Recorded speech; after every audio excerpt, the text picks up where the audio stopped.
शांत कथा सुनो सुनो सिद्धार्थ कथा।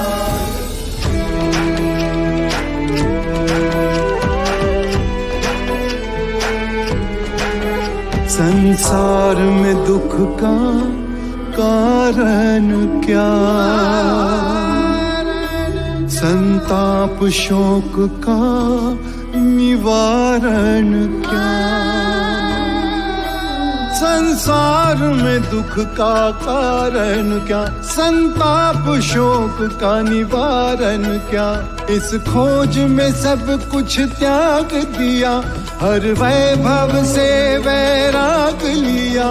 वो सृष्टि से संयुक्त हुए, सिद्धार्थ से गौतम बुद्ध हुए।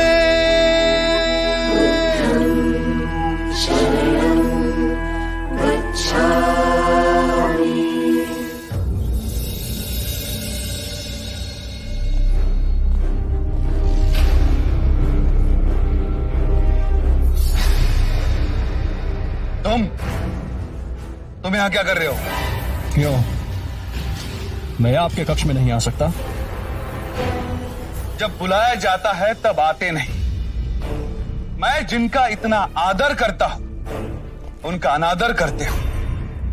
बुद्ध के चरण छू लेते तो जीवन धन्य हो जाता तुम्हारा, किंतु तुम्हारा अहंकार। मैं ऐसे व्यर्थ लोगों के सामने नहीं झुकता। अजात शत्रु, इतना घमंड ना करो। सर झुकाओगे नहीं तो एक दिन सर कटवाओगे। वाह, क्या आशीर्वाद दे रहा है एक पिता अपने पुत्र को। और जिस व्यक्ति के कारण आपका मुझसे मतभेद है, उस व्यक्ति के लिए आपके मन में बड़ा प्रेम उमड़ रहा है। मैत्री के नाम पर आपने युवराज सिद्धार्थ को एक पूरी सेना की टुकड़ी कपिलवस्तु की सुरक्षा के लिए दे दी, और अब जब वो चोला पहन सन्यासी बन गया तो वेलू अनुपहार में दे दिया। क्या मुझे किसी भी विषय में तुम्हारी आज्ञा लेने की आवश्यकता है? नहीं, लेकिन अगर आप अपना भला नहीं सोचेंगे तो मुझे सोचने पे विवश होना पड़ेगा। जो ब्राह्मण वर्षों से हमारे निष्ठावान हैं, राजनीति से ले आपातकाल तक उन्होंने हमारा मगध का साथ दिया, उन्हें आपने कभी कुछ नहीं दिया, और बुद्ध पे आप दोनों हाथों से लुटा रहे हैं।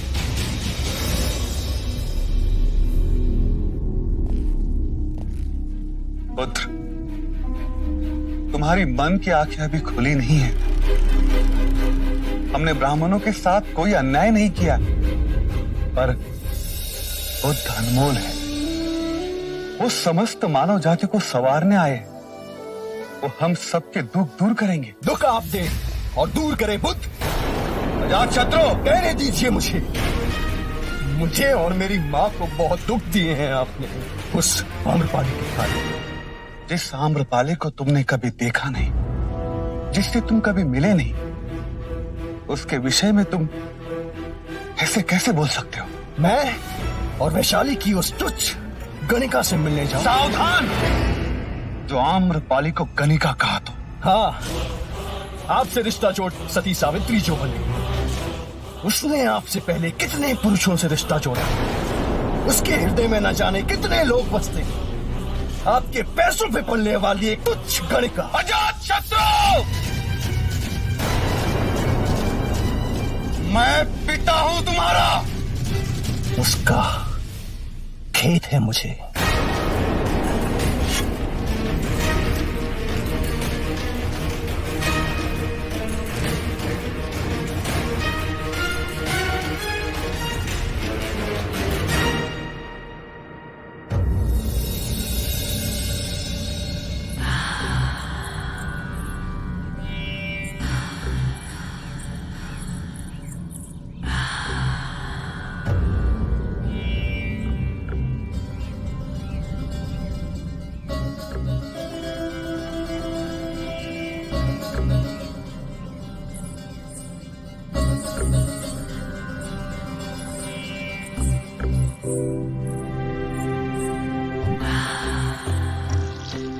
जब से आप आए हैं कहीं खोए हुए हैं? कोई बात है? मुझे नहीं बताएंगे? तुम्हें बताऊंगा तो तुम्हें भी दुख ही होगा।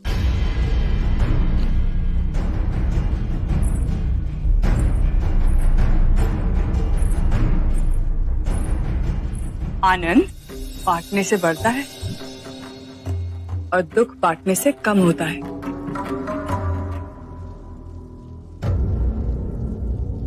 कहने को मगध नरेश बिंबिसार हूं, किंतु इतना विवश कोई साधारण मनुष्य भी ना होगा।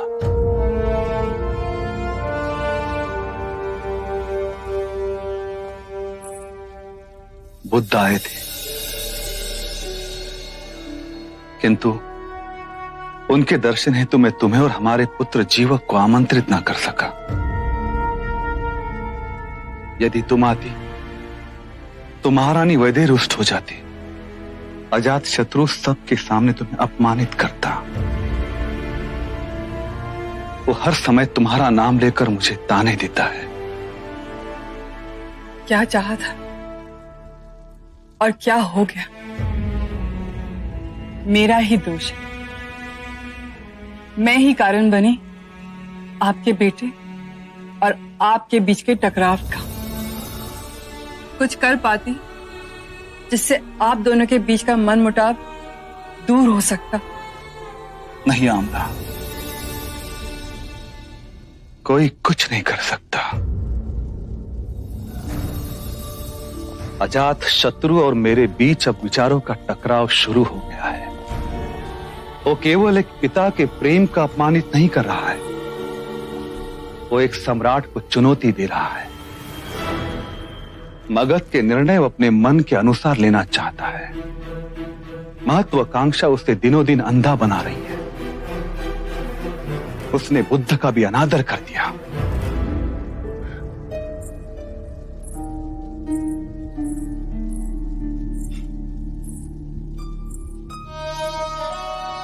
मुनिवर के तो आगे हर शीश अपने आप ही झुक जाता है। किंतु उस अहंकारी का ना झुका। आम्रपाली, ये मेरा प्रारब्ध है, इसे मुझे ही भुगतना होगा। कोई इसमें मेरी सहायता नहीं कर सकता।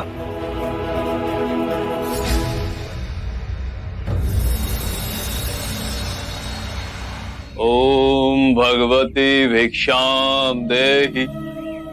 ओम भगवती भिक्षाम देहि।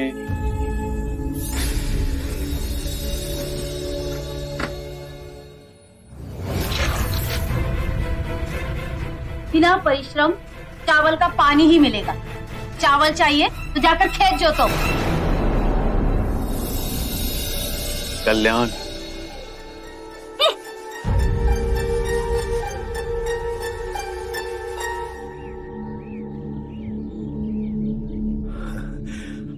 आपका व्यवहार आश्चर्यजनक है। उस महिला ने आपके साथ दुर्व्यवहार किया और आपने उसे आशीर्वाद दिया। आप में तो शांति का स्रोत बह रहा है। मैं तो निम्न हूं, ये मेरे गुरु का प्रसाद। कौन है आपके गुरु? शाक्य मुनि बुद्ध। यह विचलता का ज्ञान मुझे समझाएंगे? मैं ज्ञान दूं? मैं तो अभी भी उनसे ज्ञान प्राप्त कर रहा हूं। वो कहते हैं मध्य में रहो। मध्य बिंदु में न दुख कलपता है, न ही सुख बहा ले जाता है। और कहां है ये मध्य बिंदु? शाक्य मुनि कहते हैं हर व्यक्ति के अंतर में है ये मध्य बिंदु। केवल जाग जाओ तो वो सबको प्राप्त है। यही परम ज्ञान का द्वार है। संसार में जो जीव आता है वो उसी परम सत्य का ही रूप है, बस पदार्थ के रूप में प्रकट होता है और अप्रकट हो पदार्थ में ही विलीन हो जाता है। इतना गूढ़ सत्य इतनी सरलता से समझा दिए। कुछ और बताइए ना। बुद्ध अपने अनुभव की बात करते हैं। हर जीव में वही परम सत्य है, इसलिए हम दोनों हाथ जोड़ प्रणाम करते हैं। ये कोई भौतिक संस्कृति की बात नहीं, ये इस बात की सूचना देती है कि मेरे अंदर का परम सत्य आपके परम सत्य को पहचान रहा है, चाहे आपको ये ज्ञान हो या ना हो। क्या आपके गुरु मुझे अपना शिष्य स्वीकार करेंगे? अवश्य। हम शीघ्र ही मिलेंगे आपके गुरु शाक्य मुनि से। मोगलाना, मोगलाना, हम जिसे ढूंढ रहे थे वो मिल गया। शाक्य मुनि बुद्ध, उनके कथन अनुसार हम सबके अंतर में एक परम ज्ञान का द्वार है। उन्होंने स्वयं इसका अनुभव किया है। वो सुनी सुनाई बात नहीं दोहराते, अपने अपने अनुभव की बात करते हैं। तो देर किस बात की मित्र, चलो अभी उनके पास चलते हैं। गुरु भाइयों, हम अपने साधना के मार्ग पर चलते हुए शाक्य मुनि बुद्ध की शरण में जाएंगे, परम ज्ञान की प्राप्ति के लिए। आपके चेहरे का भाव देखकर तो ऐसा प्रतीत हो रहा है जैसे कोई विशेष उपलब्धि का द्वार खुलने योग्य है। हम भी चलेंगे आपके साथ। गुरुजी, हम भी आपके साथ चलेंगे। हम भी चलेंगे गुरुजी। यदि आप सब साथ चलेंगे तो आश्रम में कोई शिष्य बचेगा ही नहीं। कोई तरीका तो होगा। फिर तो यही उचित है कि पहले हम गुरुदेव के पास जाकर उनकी आज्ञा लेते हैं। वो जैसा कहेंगे हम वैसा ही करेंगे। ठीक है, चलिए आइए। आइए। आप सब यहीं ठहरे।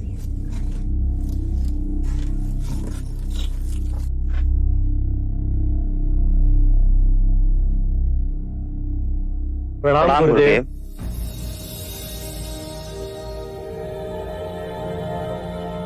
आप सब लोग एक साथ, कोई विशेष बात?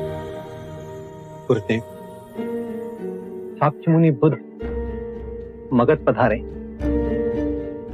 हम सबका अंतर कहता है कि वो हम सबके लिए मोक्ष का द्वार खोलेंगे।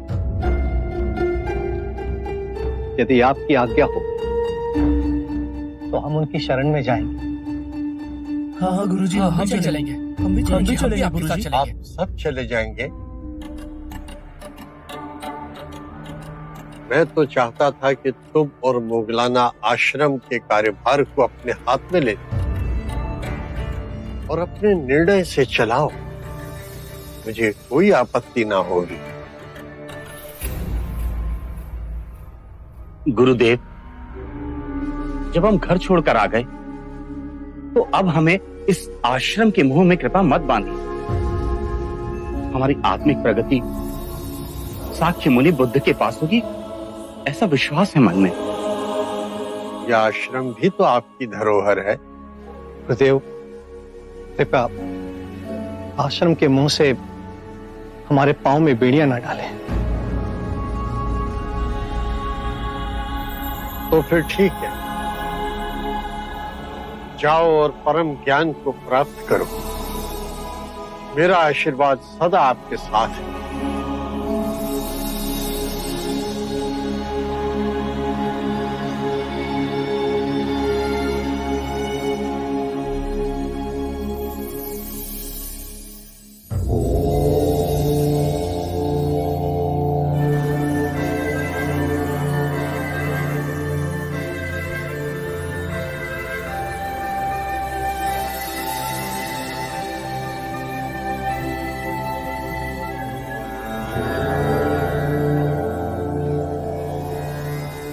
ये सारिपुत्र, ये मोगलाना गुरुदेव संजय के शिष्य हैं। आपके भिक्षु बनना चाहते हैं।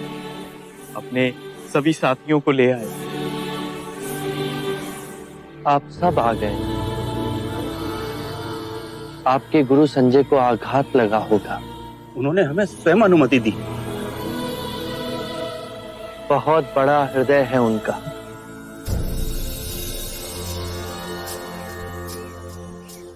हमें वो अलौकिक दृष्टि नहीं है। अस्ताजी से आपकी सुगंध का समाचार आया।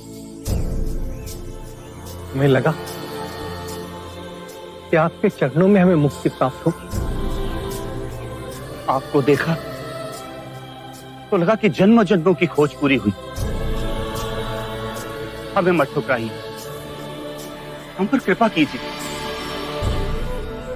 जब आप सबने पहला पग उठा ही लिया है तो मैं इस मार्ग में आपका संरक्षण अवश्य करूंगा।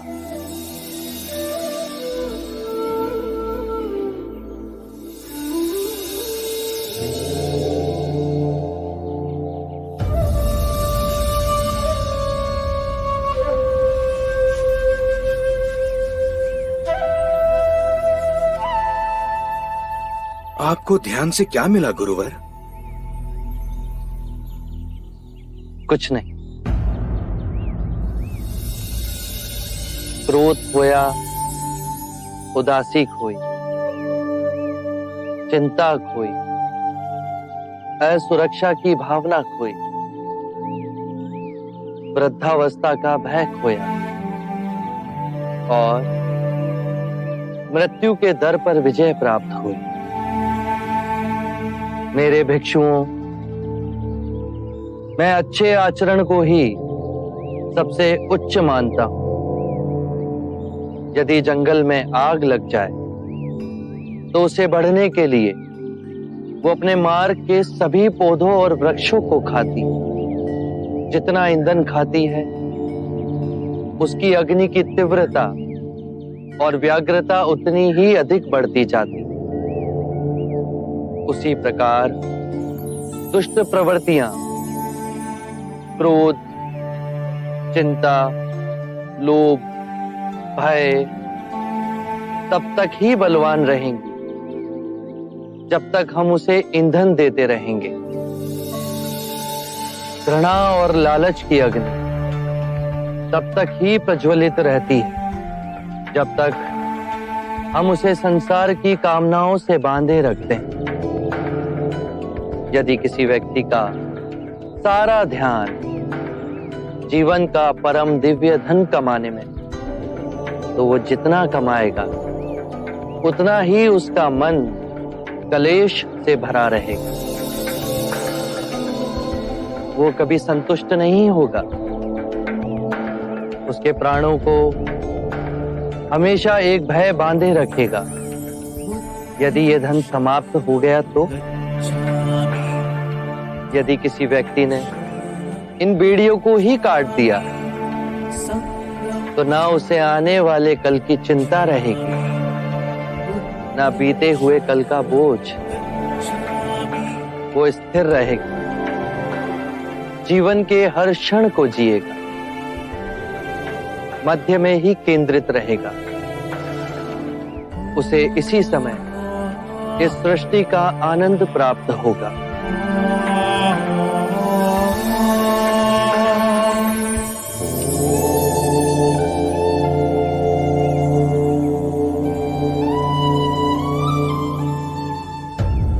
राजा दुर्योधन, क्या आपको कोई सूचना है?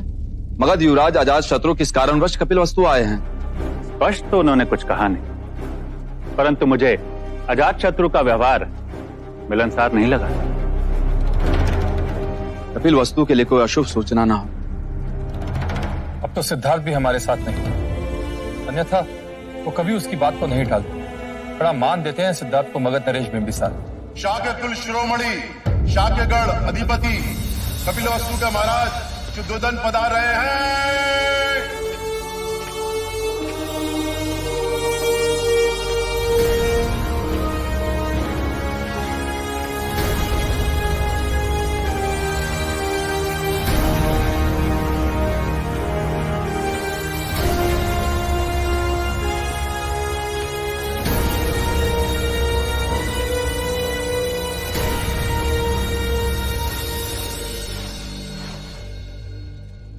महाराज, युवराज अजात शत्रु आपसे मिलने की अनुमति चाहते हैं। वो इस समय कुमार देवदत्त के साथ अतिथि कक्ष में। उन्हें आदर के साथ लाया जाए। जी महाराज।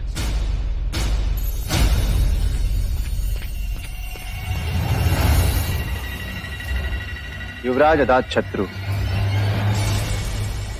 बचपन में मैं चीते का आखेट किया करता था, पर अब केवल आखेट से जी नहीं भरता। अब तो जब तक चीते को अपने हाथ से दबोच के उसकी प्राण न ले लो, चैन नहीं लगता। तुम में और मुझ में बहुत समानता है कुमार देवदत्त। इसी दिन हम दोनों आखेट पर अवश्य जाएं।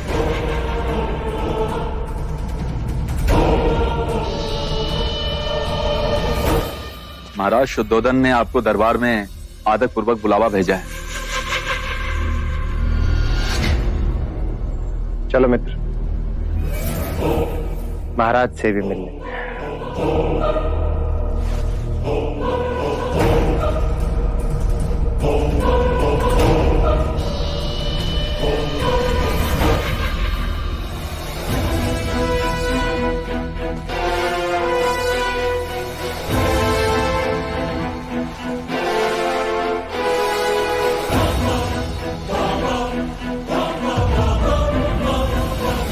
मगध युवराज अजातशत्रु का कपिलवस्तु में स्वागत है।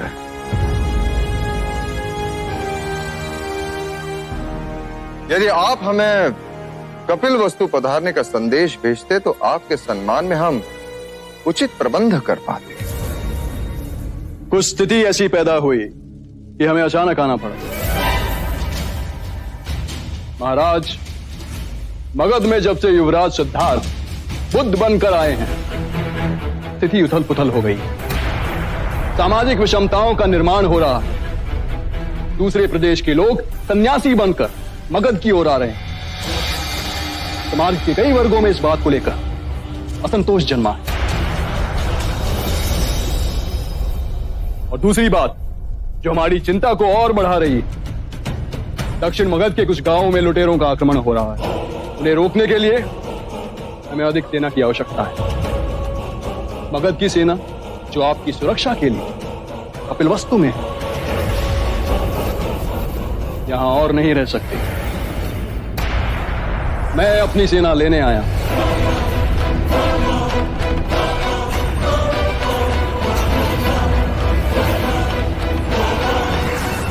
यदि आप अपनी सेना ले जाएंगे तो आपके और हमारे व्यापार में दुष्प्रभाव पड़ेगा। व्यापारियों की सुरक्षा का प्रश्न खड़ा हो जाएगा और कौशल अवसर देखकर उपद्रव मचा देगा। महाराज, मैं विवश हूं, और वैसे भी इतने वर्षों में कपिलवस्तु ने अपना खोया हुआ बल पा ही लिया होगा। अब मगध की सेना की यहां मुझे कोई विशेष आवश्यकता नजर नहीं है। मुझे आज्ञा दे महाराज।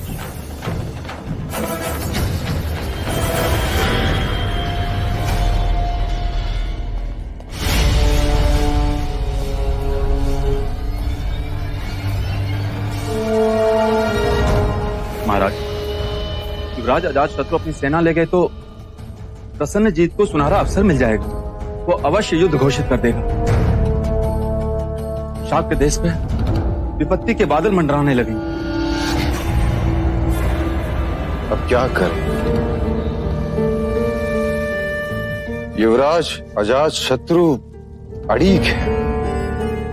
यदि सिद्धार्थ होता तो वो महाराज बिंबिसार को हमारी दुविधा अवश्य समझाता था। महाराज, युवराज सिद्धार्थ नहीं है तो क्या हुआ? मैं तो हूं। मैं अजातशत्रु से बात करूंगा और उसे पूरी स्थिति समझाने का प्रयत्न करूंगा। और मुझे अनुमान है कि मैं उसकी सेना को यहां रोकने में अवश्य समर्थ होगा। महाराज, मेरे विचार से यही उचित होगा। यदि देवदत्त को इतना विश्वास है कि वो अजातशत्रु को रोक सकता है तो उसे एक बार प्रयास करने दें।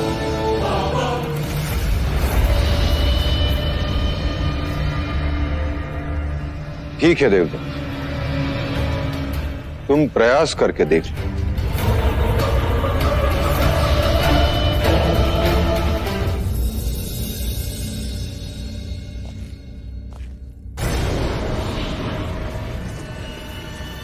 प्रणाम युवराज।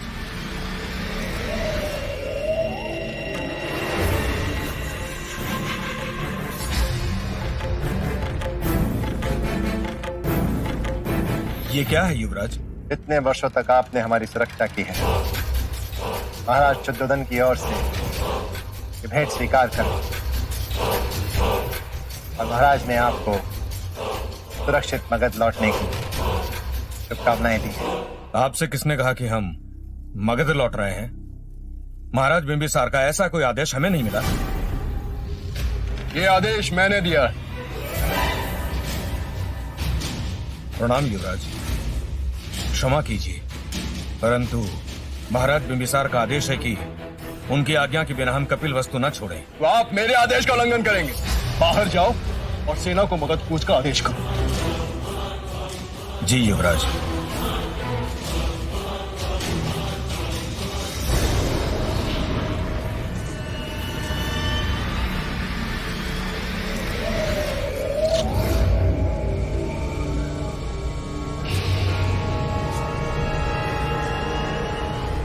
हम में और भी समानताएं हैं मित्र।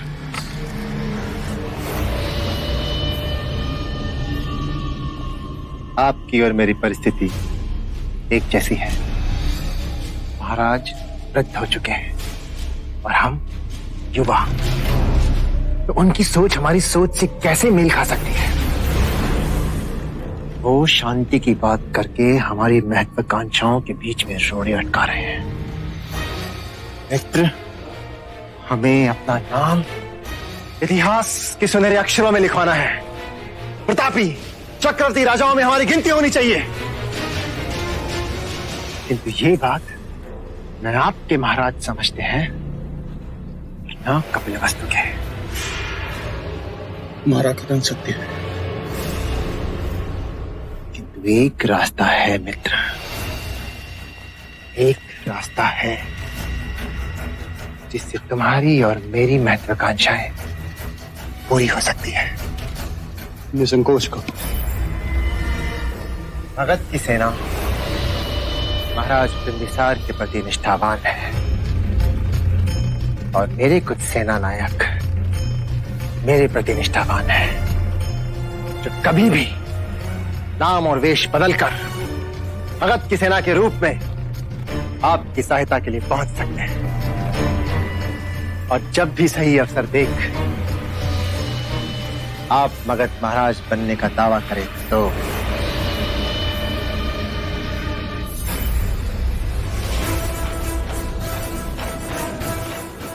और इसके बदले में आप मुझे शाक्यों का महाराज घोषित कर दें।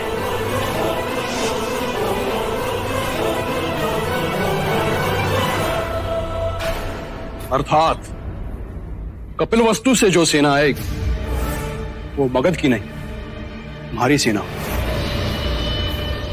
महाराज बिंबिसार की निष्ठावान सेना यहीं कपिलवस्तु में रहेगी,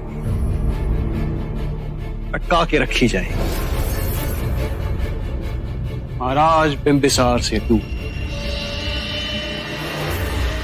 मित्र, महाराज की आज्ञा का पालन करके अपना स्वार्थ साधो, अपनी सेना को यहीं रहने दो।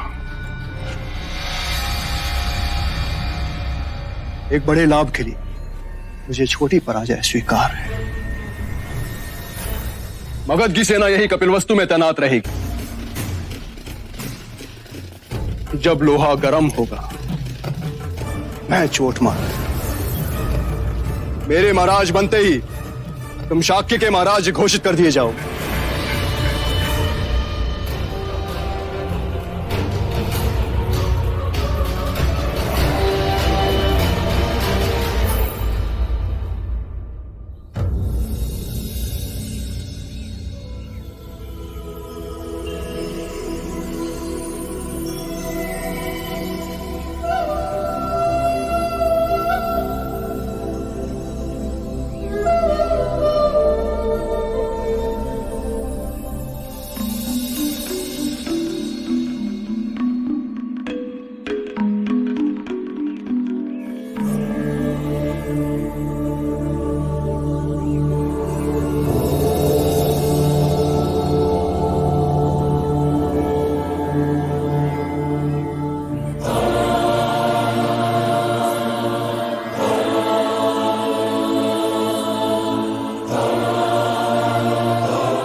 सरीपुत्र और मुगलाना के गुरु संजय।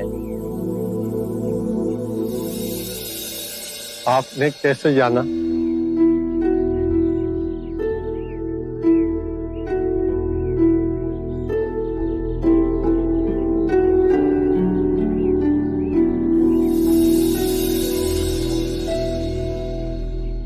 जिस दिन से मेरे शिष्य आपके भिक्षु बने, उसी दिन से मेरे मन में जिज्ञासा थी कि आपसे मिलूं। मेरे भी कुछ प्रश्न हैं, कृपा करके उनके उत्तर देंगे? अवश्य। आपका शिक्षण क्या है? आपके सिद्धांत क्या है? वैसे मेरे विषय में मैं कहूं तो मैं किसी सिद्धांत पर भरोसा नहीं करता। आपको अपने सिद्धांतों पर भरोसा ना होने में भरोसा है? क्या आप अपने अविश्वासी होने पर विश्वास करते हैं? ये तो वाक्यों का खेल है। नहीं, ये आपकी बुद्धि का खेल है। मेरे विश्वास और अविश्वास का तो प्रश्न ही नहीं है। प्रश्न है कि आपके सिद्धांत क्या है। यदि कोई भी व्यक्ति एक बार किसी भी सिद्धांत को पकड़ लेता है तो सर्वप्रथम वो अपनी स्वतंत्रता खो देता है। वो रूढ़िवादी होता जाता है। उसे लगता है कि जो उसका सिद्धांत है वही सही है। उसका विश्वास ही विश्वास है, बाकी सब असत्य है। और जहां विचारों की स्वतंत्रता की बलि हुई, एक ही विचार घेरा डाल लेता है। मनुष्य और संकीर्ण होता जाता है और यहीं से संघर्ष और द्वंद्व की शुरुआत होती है। किसी भी बात का विश्वास अविश्वास का भी विश्वास मोह में डालता है। विचारों में बहुत शक्ति है। वो अपनी पकड़ जड़ तक बना लेते हैं और उनसे आसक्ति आत्मिक मार्ग की सबसे बड़ी बाधा है। यदि उसमें उलझे तो परम ज्ञान का द्वार कभी नहीं खुलेगा। यदि आपकी शिक्षा का कोई पालन करता है तो क्या वो भी बंधनों में बंध जाता है? मैं अपने अनुभव की बात कहता हूं। मेरा मार्ग ना सिद्धांत है, ना ही दर्शन शास्त्र, केवल शुद्ध अनुभव है, परम सत्य का अनुभव। परंतु बुद्ध, यदि कोई आपके मार्ग को ही अपना सिद्धांत समझ ले तो? मेरा मार्ग अभ्यास का है। उसे ना तो किसी स्थूल पदार्थ की तरह पकड़ा जा सकता है, ना ही उसे पूजनीय बनाया जा सकता है। मेरा ज्ञान ऐसा समझें कि एक नाव है जिससे नदी पार की जा सकती है, परंतु नदी पार करने के उपरांत हम उसे अपने सर पे तो नहीं ढूले जाते ना। मन करता है कि आपके चरणों में गिर पड़ूं, किंतु अभी भी कोई ऐसी भावना है जिसकी पकड़ मुझ पर अब तक है। 3 तरह की भावनाएं होती हैं, सुखद, दुखद और तटस्थ। इन तीनों भावनाओं की जड़ें हमारे शरीर और मन में ही स्थित हैं। भावनाएं तरंगों की तरह उठती हैं और फिर स्वयं ही विलीन हो जाती हैं। मैं कहता हूं कि पहले इन उठती भावनाओं की गहराई में देखो, समझो, जानो कि इनका उद्गम कहां से हो रहा है। चाहे दुखद भावना आए या सुखद भावना, केवल ये देखो कि वो उठ कहां से रही है। जब उसके मूल में पहुंचोगे तो पाओगे वहां केवल शून्य है। ऐसा शून्य जैसे नीला आकाश। वो शून्य तो है, परंतु सबको अपने अंदर समेटे हुए है, एक चादर की तरह। बस अभ्यास करो, धीरे धीरे अभ्यास करते करते ये पाओगे कि लहरें उठना बंद हो गई। परम शांति की जो झील हमारे अंतर में है, वो तो विचलित ही नहीं हो रही। फिर और गहरे में जाओगे तो पाओगे कि भूल कहां कर रहे थे। जो नश्वर है उसे अविनाशनीय समझ बैठे थे। अज्ञान ही सभी विषमताओं की जड़ है।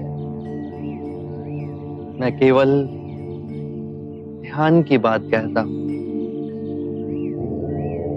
ध्यान से अज्ञान दूर होगा। अज्ञान ना पूजा से, ना व्रत से, ना चढ़ावों से, ना किसी तप से समाप्त होगा। बहुत देर निद्रा में रहे संजय। उठो, जागो, स्वयं को पहचानो।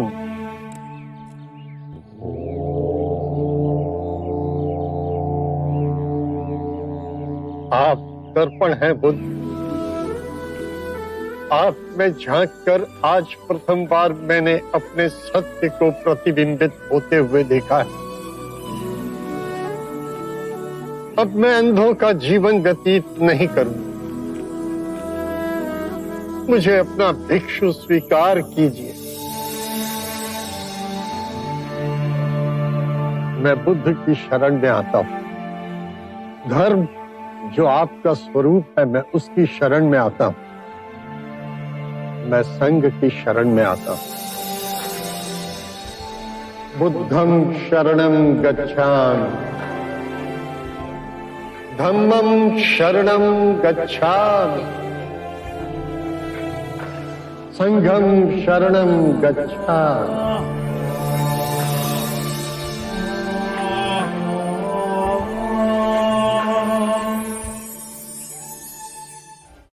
ऐसी क्या विपदा आन पड़ी कि राजगृह के व्यापारी आधी रात्रि हमसे मंत्रणा करने यहां पहुंचे? युवराज, बुद्ध के विरोध हमारी जो चिंता है, आपके सिवा और कौन समाधान करेगा? कहिए, हमसे जो बन पड़ेगा हम करेंगे। बड़ी विपदा है युवराज।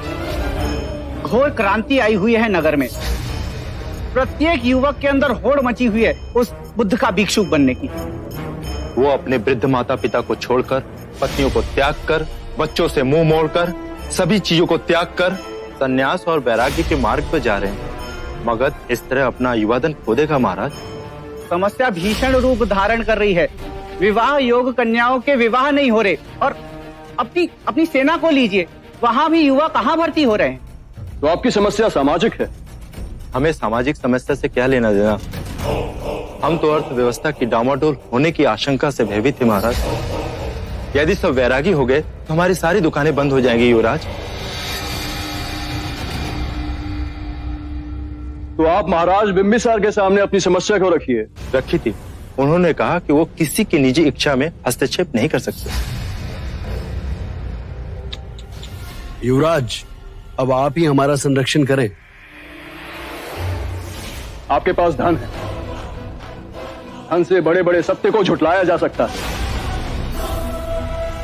कुछ ऐसा कीजिए, लोगों को धन दे, उन्हें उकसाइए, जनता में ये बात फैलाइए कि ये भिक्षुगण सबके सब ढोंगी। भिक्षुओं को चुनौती दीजिए, कुछ ऐसा करिए कि इनका नाम ही मटिया मेट हो जाए। ये कोई कठिन कार्य नहीं है, हम कर सकते हैं। लेकिन महाराज को पता चला, कौन साथ देगा? आप।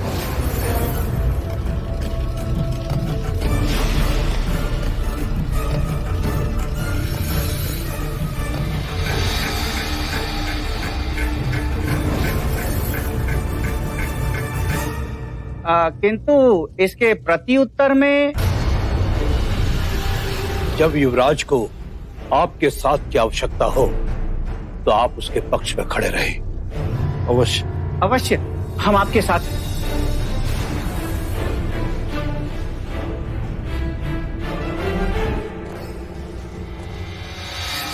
युवराज, ये सभी व्यापारी आपके पक्ष में हैं। अब सही समय पर सत्ता परिवर्तन के बारे में सोचें। सही समय का संकेत मैं शीघ्र ही मिलने वाला है। आरंभ हो गई निर्वाण प्रथा, सुनो सुनो ये बुद्ध कथा।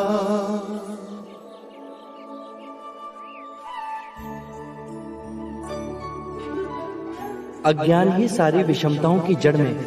अज्ञान न पूजा न व्रत न चढ़ावों से समाप्त होता है। अज्ञान केवल ध्यान से दूर होगा।